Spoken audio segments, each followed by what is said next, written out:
எனது பெயர் ரமேஷ் பிரேமா. நான் கட்டக்காடு முகவரியில் வசித்து வருகின்றேன்.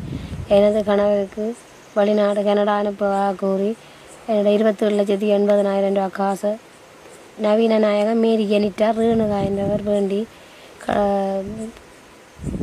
ஒரு கட்டத்தில் அவள் சொன்னா எனக்கு பிங்கர் வைக்க 40 லட்சம் தருவணும் தந்தாத்தான் பிங்கர் வைக்கலாம்டா. அப்புறம் நான் சொன்னேன் எனக்கு தேவையில்லை, எங்களை ஒரு கட்டத்துக்கு கொழும்புக்கும் கூட்டிகிட்டு மாற்றிட்டு அவன் நான் காசை தாங்கன்னு சொல்ல தள்ளாமன்னு சொல்லி போட்டு நான் பொலிசில் கொடுத்து இரணமட சிஐ பொலிசில் தான் கொடுத்து நான் கொடுக்க அவளோட கதைச்சது பொலிசு வர சொல்லிக்க கோவம்னு சொல்லி போட்டு அதை வர இல்லை.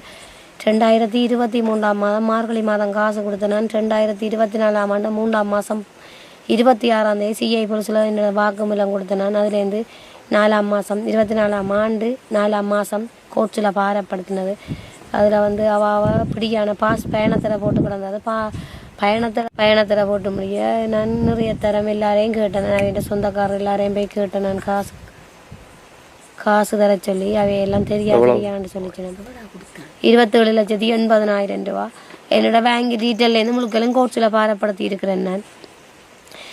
இப்போ நான் போலீஸ் ஆக்களை பிடிக்கலான்னு சொல்லி இரணமட சிறாக்கள் சொல்லிச்சுன்னா தாங்கள் பிடிக்கிறோம்னு சொல்லி நான் 2-3 இடத்துல ட்ரைவ் பண்ணி வாகன சில காசுகள் எல்லாம் பண்ணேன்.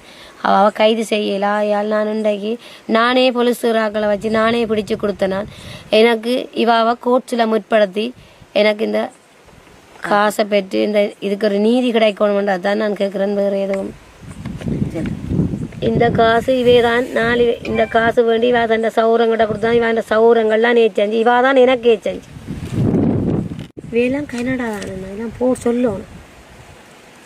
இது போன்ற செய்திகளை உடனுக்குடன் அறிந்து கொள்ள தமிழ் பிளஸ் யூடியூப் சேனலை மறக்காம சப்ஸ்கிரைப் பண்ணுங்க, கமெண்ட் பண்ணுங்க, ஷேர் பண்ணுங்க.